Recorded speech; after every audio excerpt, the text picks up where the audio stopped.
All right. Yes, the microphones are on. I'm just going to wait for that queue of people to get in. Meanwhile, how's everyone doing? Are you good? Last day, we can do it. And it's actually fairly nice here. At least here on the podium, it's cool. Because I'm cool. All right, let's get started. People are still coming in, but I don't care.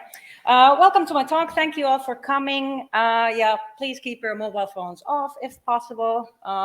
This is a good presentation, so hopefully you don't have to interrupt it with a call. And without further ado, I'm going to have to press things. Quick note about structure. So I'm first going to do some introductions, then tell you how Returnal came to be, a little bit about the high-level philosophy of our storytelling, then show you some actual narrative techniques we used in the game, and then a little bit of conclusions and lessons before there's time, hopefully, for questions. And huge spoiler alert, if you haven't played Returnal, I can't talk about its story without spoiling almost all of it. First up, who am I? Hi, I'm Eevi Korhonen. I'm the senior narrative designer at Housemarque, and I've basically been in the industry for more than a decade now. There's some companies I've worked for before this. I've done everything from mobile to Facebook games to AAA. And previously, you might have caught my work in another Finnish game called Control. And then the game I'm here to talk about. Actually, quick poll. How many have played Returnal? Hands up. Okay, good. And how many are narrative designers or just narrative people in general? All right, good. Everyone else is going to be confused. But anyway, since I know not every one of you have played, not everyone even has a PS5, I'd like to set the stage by showing our story trailer.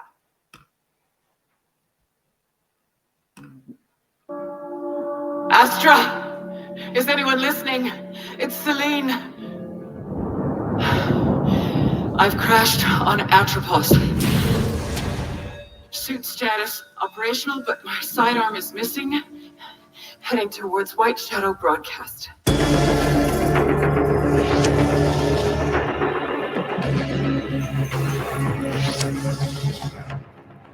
have found a deceased Astra Scout here. Checking identification on a helmet. It's my sidearm. Continuing towards the signal's origin.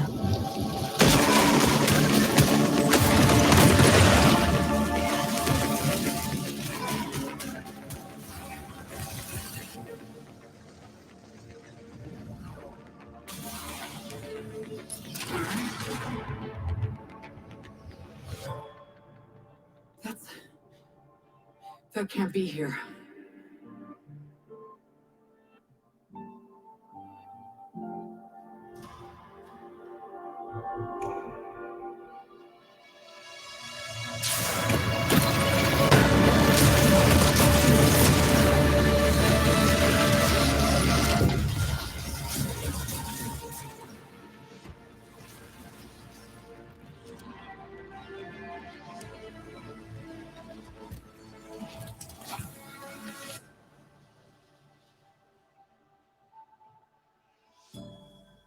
Do you see the White Shadow? Yeah. So in terms of gameplay, Returnal is a third-person shooter. More precisely, it's a fast-paced, bullet hellish action game with a roguelite structure.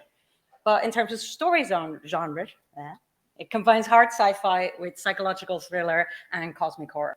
You play as Celine, an Astra Scout who has crash-landed on the planet of Atropos, drawn in by a mysterious signal that contains the phrase, "Do you see the White Shadow?"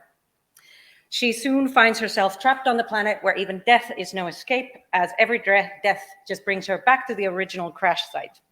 She must fight her way through the hostile environment and trace the signal's origins and use it to send an SOS signal if she is to have any hope of escaping. And this is just the setup to the full story, which is much deeper and weirder. But before we talk more about that, we need to talk about the game's origins. Returnal was very much a product of its constraints and ambitions. So I'd like to take a moment to shed a little light on them. And to do that, I must introduce you to Housemarque. Founded 27 years ago, it's the oldest still standing game company in Finland. And it is most known for these arcade-inspired games such as Super Stardust HD and Resogun. And there are these twin stick shooters characterized by a very particle-heavy VFX style. And this is a screenshot from Nex Machina, which was the previous title Housemarque put out before Returnal. So we went from this to this. And it wasn't without its challenges. As you can tell from those screenshots, this was our first foray into AAA space, and we did it with a new engine, in a new genre, and for a new platform. So there was a lot of learning involved, and this, of course, cut down the time we actually had to develop the game itself. We also had a very small team to pull this off with. There was a core team of roughly 75 people, plus a similar amount of external developers in our co-dev studios. And a special shout out to the creative arts audio people who are doing a talk on Returnal's Audioscape later today, if you're interested. And then out of those 75, there were maximum 4 people working on the narrative at any one time. We, of course, had the support and collaboration of other teams, but since we were a wholly new team, there were no pipelines or processes for incorporating narrative, and we had to build those while also creating all of the narrative content. And then there was a small thing like a pandemic. But while our challenges were formidable, so was our ambition. From our creative director, Harry Kruger, we got 2 main creative goals. The main one was to haunt the player. And what he meant by that, he wanted the players to be thinking about the story long after the credits had rolled. He wanted there to be some mystery to the events and whether any of the events in the game are actually real or not. We'll talk more about that later. Our second goal was to tell a deep, dark, and mature story. And given that our gameplay was still going to be very true to Housemarque's roots, this was probably our biggest challenge. How to marry that fast-paced, bright action with bullets and lasers and explosions with a story that was pretty much the opposite. A slowly building dark mystery about a middle-aged woman and her trauma. The themes are pretty heavy as well. Guilt, generational trauma, the clashing of motherhood with career ambitions. And because this is partly a cosmic horror game, the mental health of the central character is also suspect. So, based on those challenges and ambitions, we arrived at our narrative philosophy. We had a chance to define the storytelling direction not just for Returnal, but for the next era of Housemarque games, and perhaps even inspire other games. And we wanted to be bold and ambitious to do things that hadn't been done in AAA space before, or at least not that much. So, in this section, I want to talk about our high-level narrative philosophy, the pillars upon which we started building Returnal. And the first and foremost was to keep the gameplay at the center of the experience. We knew this was going to be an evolution, not a revolution of a Housemarque game, and that meant that action would be taking the center stage. We made a conscious decision at the very start to keep the critical path as lean and mean as possible. We wanted to avoid these stop and read or stop and listen moments, taking the player out of the flow. Instead, we worked hard to tell the story through production design, audio design, and of course, narrative design. Everything from the enemies and items and the mechanic of scanning were suffused with story to let the player, grab these little passive doses of the story, even as they're playing that fast-paced action. So this also actually led to most of the story content being fully optional. The player gets to choose when, or even if they engage with it. But we worked hard to make that content enticing enough that the player would take the time to explore it. We also adopted a less is more attitude when it comes to our narrative content. Because our narrative team was so small, we wanted to work smart and avoid having a lot of big, intensive features like cutscenes. Of course, we have some, but we kept them to a minimum. This also resulted there being no interactive NPCs in the game. We did entertain the thought of having some really low-effort ones during production, but we ultimately decided to cut them. This is good for our scope, but also helped to keep narrative as a treat for the player, something that was a breather from the action instead of an obstacle between the player and the action. And finally, we embraced the mystery and the ambiguity to serve that goal of haunting the player. We set up quite a traditional mystery at the beginning of the game. Why is Celine trapped in the loop? And what is that mysterious signal? But these become quickly overshadowed by the bigger mystery. Are any of these events even real? We wanted to support multiple theories on what really happened. The three main ones being, this is all real, this is all happening in Celine's head, or this is her personal hell. This worked to the point that even internally, we had different interpretations on what the story meant. Then there was the fact that we needed to tell a story in a roguelite game. It meant that the player would be dying over and over again, losing all non-permanent progress every time. It meant that they'd be experiencing the first biome hundreds of times, but the last one perhaps only tens of times. The levels would also be rearranged every time the player died. These factors, combined with the decision to make majority of the story content optional, meant that we actually have much less control over the pacing of the story than in a traditional linear game. But we decided to lean into that structure by intentionally repeating, remixing, and recontextualizing the content. Things that seem meaningless in the beginning start to gain meaning just from repetition. I think the best example of this is the character of the astronaut, which you might have glimpsed in the trailer.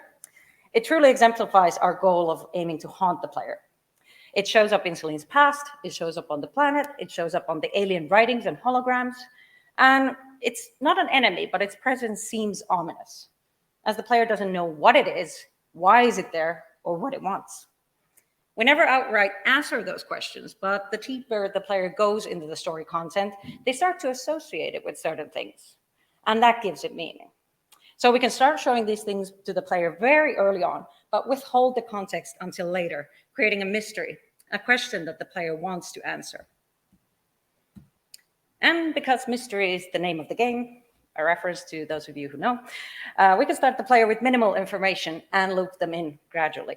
You are Celine, you're an astronaut, you've crash landed on this planet, and you're searching for this mysterious signal. That's all you get to know before you start the game. And you learn more about her as you keep exploring and fighting and dying your way through this planet. Because of this, we could afford to scatter the various pieces that make up our story all over the planet and trust that through repeated playthroughs of the content, the player who is interested in the story will eventually find all of it. And finally, we embrace the horror and the fun of the loop, depending on your viewpoint. The loop is also part of Celine's narrative reality. She's aware of it, and she remembers at least some of her experiences on this planet, which makes this a delicious piece of cosmic horror. But because we center the gameplay, we wanted this game to be always playable, even after a player had run out of bespoke narrative content. So Celine cannot be released from the loop at the end of the story. No matter what happens, Celine still has to be stuck on the planet, or in her mind, or in hell, depending on your interpretation. And we wanted the story to fit and acknowledge that. So I've talked a lot about mystery, but how do we actually build one? Dramatic pause. You make a story onion with separate layers that the player can peel back. And our story onion has three major layers: the loop, the planet, and the hero. And out of these, the most important to us was, of course, the hero. She's the core of everything, and everything needed to flow outwards from her. So we figured out her life story first, a version of the necessary events for her to have arrived on the planet with all her trauma. So we then built outwards from the core, Celine's personal journey informing the planet layer, the extinct alien civilization and how they fell, and the cosmic loop itself to some extent. In reality, it didn't quite happen in this order, but this still applies in terms of what we prioritized and how we went about editing the story. And then the player experiences the game in the opposite order, discovering the obscured story by digging inwards. The most obvious experience is the loop, because it's almost the same as the gameplay loop. You live, you die, you repeat. It's also the layer with the lightest amount of story content. Then you start exploring the planet and you notice all this alien technology, the writings and the holograms, and you might get curious as to why this powerful and technologically advanced civilization is in ruins now. And then you start picking up audio logs and come across the mysterious house on the planet, and you start to realize that a lot of the things you're experiencing are very personal to Celine. but we'll talk more about that later. And if you think about it, the same layers actually match really well with the plot, the setting, and the theme layers. And they match with our genres as well. The Loop is about cosmic horror, about being trapped in a painful but deathless experience. The planet and the aliens are very much science fiction, and then our hero is, of course, mired in her own psychological thriller. And it's all tied together with a hefty dose of Greek mythology. Also note that while I'm presenting the layers neatly like this, that's not what happens in the game. We start mixing and mashing them together so that the line between them begins to blur. And talking about blurring, once we had that initial version of Celine's story figured out, we started muddying the waters by intentionally adding confusing and even contradictory elements to the story, so that all those different theories could find purchase in the right minds. So I'm going to run you through some methods and quick examples. First, timeless feel. We keep the timeline intentionally very vague on both textual and visual level. We avoid mentioning years or dates whenever possible, which creates both this timeless and a little unreal feel.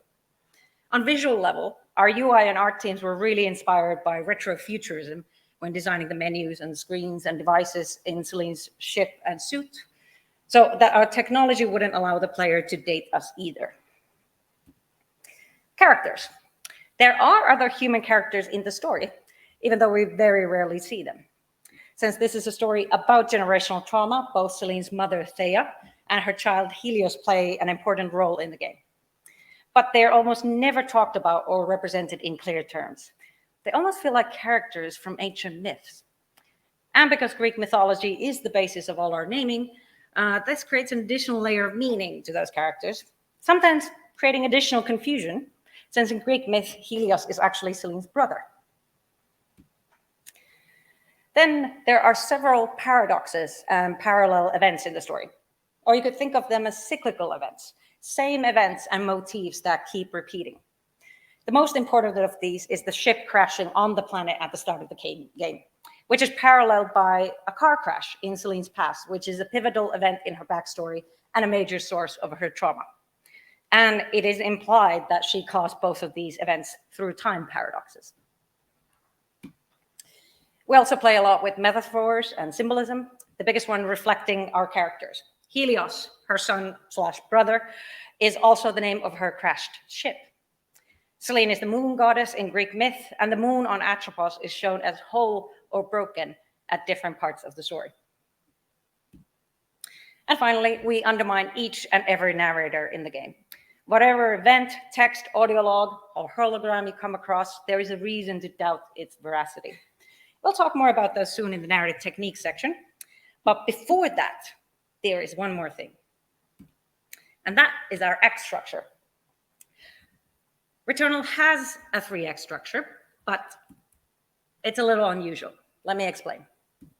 Act 1 is the first half of the game, very much in the realm of grounded sci-fi. We start the game off with a straightforward predicament and hold off on the more mysterious elements until later. This act culminates in Selene reaching the signal's origin, using it to signal her mothership, and getting rescued. She returns to Earth, lives out her life, dies of old age. As our creative director likes to say, we have a happy ending, but it's in the middle of the game. And then comes our delicious midpoint twist. Dramatic pause. So, Act 2 begins with Selene waking up on the planet, back at the crash site that she left behind decades ago. I think this is the perfect marriage of the roguelite structure and our narrative. No matter where or when you die, you will always return back here. But this time, the planet has changed. It is now clear that she can't escape the cycle just by escaping the planet. She must find its source. So in Act 2, we play way more overtly into the psychological thriller genre. References to Celine's past are more overtly present in the world, and whether the spiral is internally or externally driven, it's intensifying. And in the end, she finally descends into the center of the planet and encounters a cosmic entity. And in the final cutscene, the source of her guilt is revealed. The car crash where a mother and son were plunged into a lake in an attempt to avoid an astronaut on the road. And whether anyone survived that crash remains a somewhat open question. And then begins Act 3. Celine is still not free of the cycle because there's one more mystery to figure out. Who is the astronaut? Was it really there to cause the crash, or was it just some hallucination? And to reach that answer, the player has to reach the secret ending. And to do that, they have to now be able to freely travel between Act 1 and Act 2 environments. We treat the two acts almost as separate places in time, or even fully separate timelines. And Act 3 remains the end state of the game, because as I mentioned earlier, the loop cannot be broken or the game would truly end. So, I've given you a pretty extensive overview of how we could crafted Returnal story, but now I want to show you how we actually told it to the players. Or at least part of it, because this slot is not 3 hours long. So, let's begin with the meatiest part of the story, the house sequences. They are short first-person sequences taking place inside the titular house. There are a total of 6 of them, and they unlock, more of them unlock as the player progresses in the game. These sequences are fully optional, but to access them, the house is placed on the main path of the first biome. So you will always have that friction with it. You will always be running past it or into it. And up to this point, everything in the game and on the planet has been very traditional sci-fi. Tentacle monsters, alien ruins, holograms. And then bang, here is your average 20th century house, just chilling on this alien planet. And already that juxtaposition sets it apart as something mysterious and interesting. But we go a little further in teasing the player's curiosity by not allowing them to enter it on their first encounter. They have to first find the key in the same biome before they can enter it. And from there on, the house will always have these warm, inviting lights on whenever there is a new house sequence available. And when there isn't, the house looks dark and dilapidated. And when you do enter the house, we do the switch from third person to first person camera. Yes, we put a walking sim in our bullet hell action game. But it has a purpose. It puts the player in a different mindset, going from the fast-paced action into slower, more thoughtful exploration mode. These house sequences also introduce new kinds of gameplay that would be impossible in that third-person camera, like picking up books and reading them, or even on one occasion having a dialogue wheel. It also prevents the player from ruining the mood by jumping on tables and shooting at things, so that we get to maintain this mysterious and a little disquieting atmosphere inside the house. And then the house sequences are implied to be Celine's memories, but because of the timeless nature of the house as well, it's unsure whether these are taking place in order. And memories are also notoriously unreliable, and we don't help that by undermining them in multiple ways. The main one being an audio log you find just outside the house that has Celine saying that she feels like she is reliving her memories in the house, but that some of them seem manufactured. There are also some discoveries in the house that undermine her as a narrator directly, such as a rejection letter from Astra, the company who sent her on this mission. Then there's the fact that every time you enter the house, you go through the door, but you never exit it through the door. Almost always the house sequence ends up in Celine passing out and waking up outside the now dilapidated house, making the whole experience feel even more dream or nightmare-like. Then, switching gears from Celine to a more alien perspective for a while. Atropos is, or was, a home to a near-extinct alien civilization, whose fate Celine can piece together from the writings and holograms they left behind. And we're going to take a look at those writings, which are called xenoglyphs, as a nod to the Egyptian hieroglyphs. And they're meant to be almost as hard to decipher. So, throughout Atropos, Celine can find these stone pillars with writing on them and begin to translate them by collecting xenoglyph ciphers. Each text has 3 tiers to unlock, taking you from partial translations to full translations, with the text in earlier biomes requiring fewer ciphers than the later ones. We always make the first tier very easy to get, but the last one always requires a bit of playtime and exploration, so that the player will have time to experience a bit of mystery and anticipation before the full translation is revealed. And then translation is inherently interpretive and subjective. And as a former translation student, this is my favorite topic to rant about games. And you're going to have to stop me from going on that 3-hour detour here. But I really dislike gamified translation mechanics that allow player to gather language tokens and then eventually to be able to take a text that's in, let's say, ancient Sumerian, and ta-da, you get fully and perfectly legible English out of it. I hate that. It's not how it would work. It can just about work with modern day languages, but an ancient language of a long dead civilization, nah. And in this case, we're talking about the language of an alien civilization. They would have words for concepts that we can't even begin to understand. And on top of that, these particular writings are by aliens who used to be part of a hive mind, who are then violently separated from it and driven mad by a cosmic entity. So regular translation mechanic would just not do here. So we made these translations very subjective. We incorporated words and phrases from Celine's personal life. Sometimes they'd reference her past, and sometimes they'd foreshadow events that hadn't even happened yet, assuming that the players would read these on their first encounter. So, how did this actually look like in the game? This is most likely the first xenoglyph that the player will encounter in the game, in the midway point in the first biome. The part that we worked on longest was actually how to signal different levels of certainty in the text. So if you take a look at this tier 1 text, you can see those teal-colored garbled symbols. Those are meant to be indicating fully untranslated text. No idea what that means. Then we come to the bolded yellow all caps lock text, our severed brethren. These parts are to indicate fully translated text, and they needed to stand out so that players could at a glance see the most salient bits of the text. And we used these to hook the player in so that they get interested in translating the full text. We often left little interesting gaps like stop the endless cycle of what? Though, also that endless cycle sounds very familiar to Celine, doesn't it? But then finally, we have that little bit of text that is also in yellow, but not bolded and small caps. Agitated waters, question mark.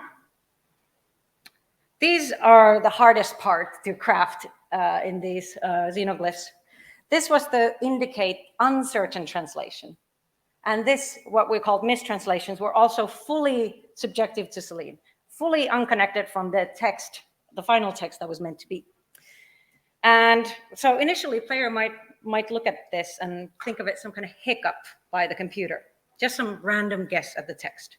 But the deeper you get into the game, the more you start to understand that these little words and phrases are very meaningful to Celine.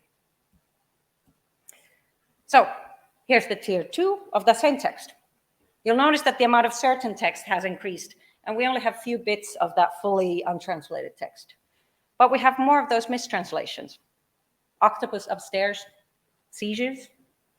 The text is still tantalizingly unfinished, so that the player would return and see what the third and final tier of the translation would look like. But that reference to the octopus upstairs, that's actually something that the player will encounter in the second house sequence. So what felt completely unmeaningful jumble becomes almost scary foresight, assuming that the player will have encountered and remembers this by then. And that reference to the seizures is an example of medical terminology that we embedded into many of the textual elements in Returnal. They can be taken as reference to the physical trauma as a result of the car crash she experienced, but they come in at such high frequency at times that you start to think that maybe Celine's still in a coma and her mind is just feeding her all this jargon as she's, still stuck there. And here we see the final tier. Not very interesting anymore, but notice at the top it says translation accuracy is still at 78%. And I know this probably drove several players up the wall, but this was very much intentional. We never wanted the player to feel like they were getting the full picture, that fully accurate translation. This is the computer saying, this is the best we got. We play even more into this in Act 2, where we start the percentage actually having to go down as the text becomes clearer. And there are some in Act 3 that just have error messages instead of a number. And there's interesting things we do with the narrator voice in these, but that's a whole nother story I had to cut for time. So continuing on computers, there's another mechanic that highlights the fallibility of computers as objective and reliable interpreters of the world, and that's databank entries. In the game, there's a mechanic where you can scan each new item that you encounter. It also applies to the enemies, but they get auto-scanned for that smoother gameplay experience. A scanning creates a databank entry for each of these things, and that entry grows as you pick up / kill that thing over and over again. And that gives completionists something exciting and incentivizing to do with all those repeat encounters with the same content. The data is usually basically a combination of lore and gameplay information, how the enemy attacks and what the item does, but the fun part of them is you don't get all the information. There are error messages that obfuscate part of the text. This can be blamed, at least initially, on the violent crash landing. Maybe the suit computer isn't just working at full capacity. But if the player starts looking at these entries deeper, it's clear that there's something more at work here. The data is framed as objective, filtered through the computer's many sensors, and it all comes across as very scientific. But as the entries grow, they seem to also grow more erratic. The errors get more numerous, and the text goes from what the player can objectively see as they play into a more theoretical space, even conjecture. And then in the final tiers, we break these pretenses completely and have completely unrelated snippets of fiction. Let me show you. You don't need to read the text, but here we have the very first entry in the databank. It's the first enemy you encounter, the Kerberon, another reference for the Greek myth nerds. The first tier is pretty basic. It just describes the Kerberon's look and its attack patterns. There's only one error covering up the type of energy it uses in its ranged attacks. Pretty straightforward. The second tier is also still quite understandable, talking about its behavior, but towards the end, it starts to veer into things that are a little far-fetched, and certainly not something that the player is able to witness themselves. So this sentence is talking about potential reasons why this creature kills its young. Scarcity of resources, failure to bond despite offspring's successful imprinting, self-preservation, boredom. There's something about those last two that doesn't quite sound right. Well, it's plausible deniability, until tier 3, wasn't likely to change her ravenous pursuit. If the pit in her morality was a black hole, she was only satisfied when raw data reached the event horizon. Huh? It's clearly a snippet of prose, and it starts and ends mid-sentence. It seems to mean nothing, but if you read those books in the house, you'll start to recognize the same style, potentially even the same protagonist in these snippets. We do this for all the databank entries. They all end in prose, excluding items that you can only pick up once. Like that infamous frog in slowly heating water, we start boiling the player's brain subtly over time. Because the player is unlikely to see this third tier until much later in the game, because they have to kill hundreds of Kerberons to get there. And this was a fun balancing exercise to do all for the various items and enemies we had in the game. But there are some places where the cracks in the reality start to show much earlier. And it's the items and enemies that were categorized as being cosmic, as in cosmic horror. These things were meant to be alien even to the aliens themselves. And I wanted to highlight that in their databank entries. Here's an artifact called the Phantom Limb from the game. This one starts out pretty regular. An artifact of unknown origin with a hand-like shape with multi-jointed bone sinew held together with unknown error. Its fingers curl every time you deliver the final silence by your hands. Squeeze the trigger, the heart, the flesh. Huh? And in the second tier, it just straight out devolves into horrifying stream of consciousness. So the cosmic entries showcase what would happen if a computer was asked to explain something that is beyond our understanding. It definitely tries, but it just turns into this terrifying poetry as it scrambles to find the words to explain things that defy descriptions. So there's two flavors of unreality that's happening in these entries. The fiction snippets that could be taken as proof that she's imagining herself adventuring on these alien planets like her favorite sci-fi heroine. Or there's also this cosmic corruption of the text, showing the folly of trying to understand these things that are inexplicable and indescribable to both human and computer minds. And once more, keeping on the theme of computers, they are the easiest place to put text, and I like text. But this one has a slightly different twist. So we have the ship log, which is only accessible inside the crashed ship inside at the start of every run. And there's your ship, there's your log, but the problem is that the computer has become damaged in the crash landing and the files are fragmented and they need time to defragment. So there's only a few files available at the beginning and more of them unlock as you progress in the game, giving you something to look forward to every time you come back from yet another unfortunate death. And the twist is that we show you different version of the file based on the act that you're in. And remember earlier when I said that in Act 3, you get to switch freely between the two acts? Exactly. So all of the information is accessible, just not in the same timeline. And again, this was crucial to setting up the two acts as two separate timelines, equal realities. And it's important because the contradictions in this text are sometimes pretty major. And what's the content? It's quite normal.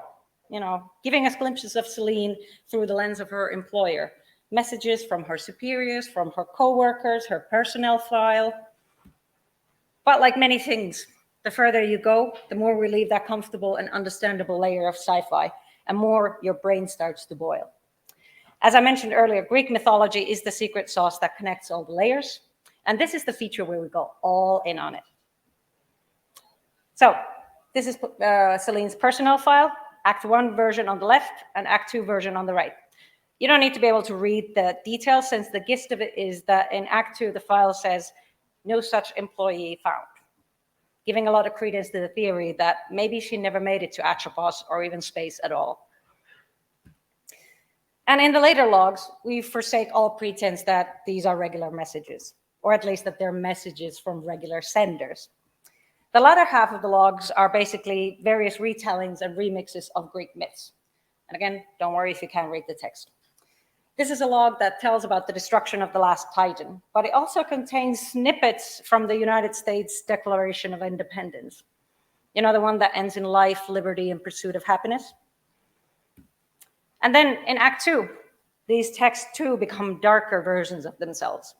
There's a certain theme to Act 2 logs. They're twisted and mean things, almost custom designed to torment Celine, as if something on the planet or in her subconscious wants to break her down. So in Act 2, this log goes even darker and more obvious. The Act 1 begins with the phrase, she lit the pyre. And Act 2 begins, Celine lit the pyre, and the last Titan being burned is Helios. Also, this log has probably my favorite piece of writing in the whole game by our wonderful writer, Luke Malding. We hold these truths to be self-aware, that all men are uncreated, that they're endowed by their redacted with certain unalienable, that among these are death, despair, and the pursuit of judgment. And while I would love to go through all of the game and point out every delicious detail, time is unfortunately quite linear and non-looping resource in this world, so I must begin to conclude the presentation. So, conclusion or summary of what we went through here today. Returnal story came about from the creative constraints, the great ambitions, and the bold mixing of genres. It was truly a big first step into the AAA space from a small team, and that shaped the story we told a lot. Before this, I wouldn't have believed that you could put a PT-style exploration scenes into a fast-paced bullet hell shooter, but that this paid off, at least based on the awards we got. And we built a story from Celine's journey outwards. Celine is the heart of the story, and while we introduced the player first into the cosmic loop and the more grounded sci-fi, her journey into her past is what truly defines the story of Returnal, and it needed to reverberate out to every other layer of our story onion. And aiming to haunt the player, we slowly but surely blurred the reality. We used many methods to undermine the player's sense of reality, starting from a timeless, even a little unreal atmosphere, all the way to incorporating Greek mythology into the game. And through them, the earlier mysteries of the signal and the loop are replaced by that ultimate mystery.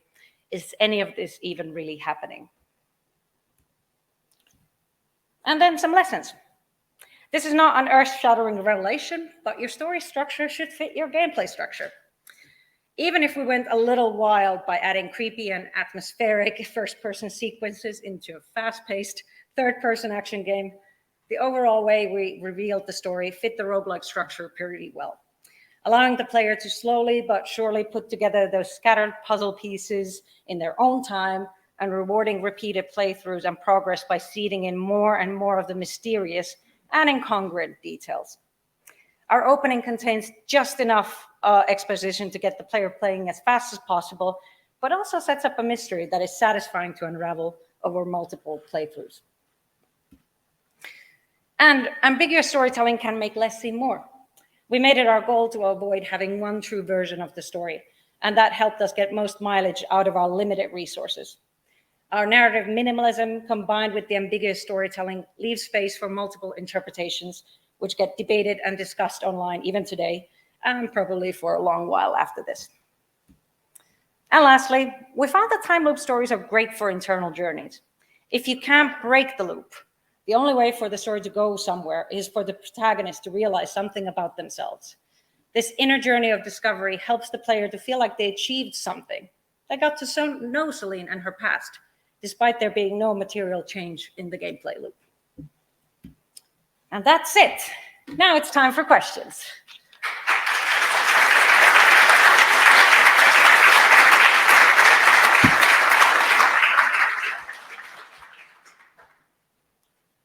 There's one here in the front.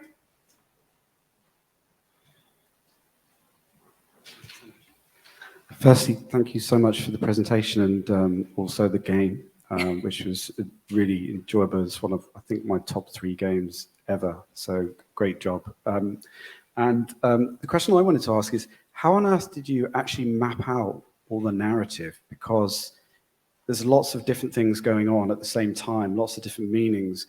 How did you lay that out? Because sometimes when I'm putting narratives together, they get so complex, particularly with time loops, that you suddenly realize you've got loads of different potential options that actually can't happen because of some other thing that's happened somewhere else, and gets quite confusing. So I was interested to know how you did that.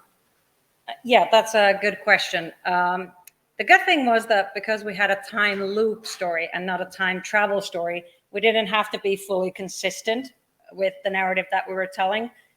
Each loop is basically treated as its own entity because every time Celine dies, she leaves behind her body. So it's not time travel, it's more like she's being recreated over and over again.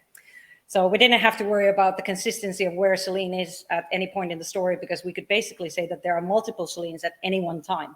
And basically the co-op is based on this fact. You can summon another Celine from another timeline. And of course, we could just fudge things because we were like, cosmic horror. Any other questions? Oh, Lord. You in the back.